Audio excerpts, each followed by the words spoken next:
Okay, we all know the big names in classic literature, right? The ones that are on every reading list. But what about the masterpieces that kind of got lost along the way? Well, today, we're basically going on a treasure hunt for those literary gems that somehow missed the mainstream spotlight. So let me ask you, think you really know the classics? I bet for most of us, a few very specific, famous books immediately pop into our heads. Yeah, you know the ones I'm talking about. Jane Austen's sharp wit in Pride and Prejudice, Fitzgerald's roaring 20s in The Great Gatsby, Shakespeare's tragic prince in Hamlet. These are the absolute titans of literature. They're the foundation. But, and this is a big but, what if I told you that's just the tip of the iceberg? Not even close to the whole story. All right, so let's do it. Let's step beyond that famous, crowded bookshelf. Over the next few minutes, we are going to uncover some incredible literary gems from all over the world, and each one has a wild story about why it was almost forgotten. See, just beneath the surface, there's this incredible treasure house of forgotten masterpieces. And we're not talking about books that weren't good enough. No way.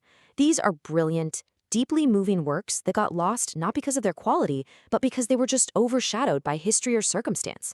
They're just waiting for us to find them. Which brings up a really interesting question, right? Why do some masterpieces get forgotten while others become household names? Well, let's open the door to this library of secrets and find out. I mean, just look at this. The amount of attention that mainstream classics get is, well, it's massive. It's totally off the charts. And then, by comparison, you have these hidden gems, which honestly are often just as profound, and they get a tiny, tiny fraction of the spotlight. So what gives? What causes this huge imbalance? Well, it turns out there are a few key reasons. For some, they were banned by oppressive regimes, pure and simple. Others were published after their authors had already passed away, so they couldn't champion their own work. And sometimes an author's other work was just so famous that it cast this huge shadow over everything else they wrote. Okay, now for the really fun part. Let's actually take a guided tour of 3 of these incredible worlds. And we're going to start with a novel that was born from one of the most oppressive eras in modern history. First up, The Master and Margarita by Mikhail Bulgakov. Get this.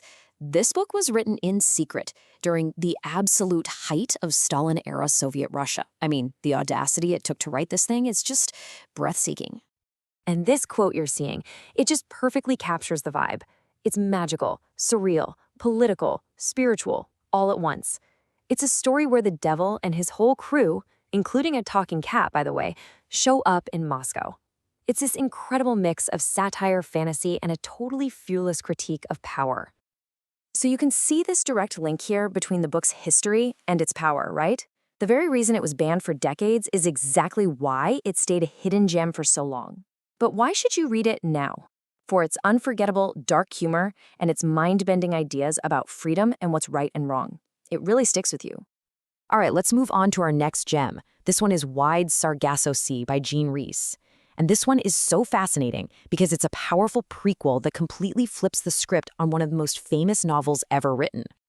I mean, everyone knows Jane Eyre, right? But what about Bertha Mason? You know, the so-called madwoman in the attic. Jean Rhys gives this silenced character a voice, a past, a soul. She tells her story from her childhood in the Caribbean, and you get to see the devastating impact of colonialism and patriarchy on her life. And what's so ironic is that its connection to Jane Eyre is both why it gets overshadowed and why it's so incredibly important. It takes a story we all think we know and just cracks it wide open, revealing this hidden, silenced side. It completely transforms how you see the original, and it really teaches you to look for the voices that history tried to erase. Okay, our final stop on this tour. This one might be the most mysterious and unconventional of them all.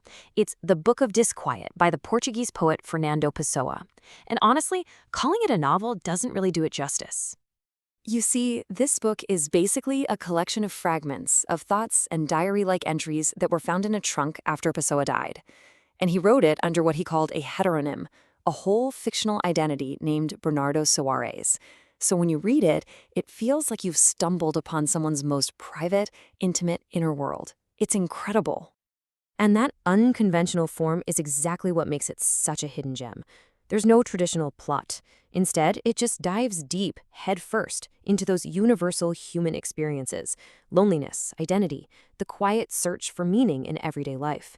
And it's unforgettable because it speaks directly to anyone who has ever felt a little lost in their own thoughts.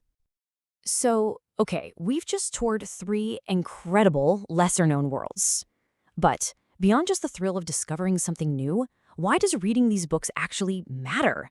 What's the real treasure you take away from the journey? Well, it really boils down to three big things.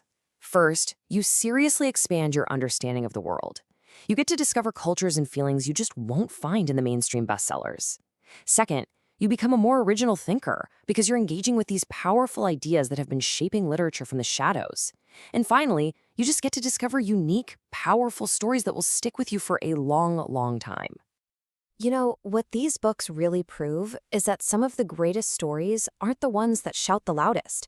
They're the ones waiting quietly in the wings, just waiting to be found. So the only question left for you is, which hidden world will you discover first?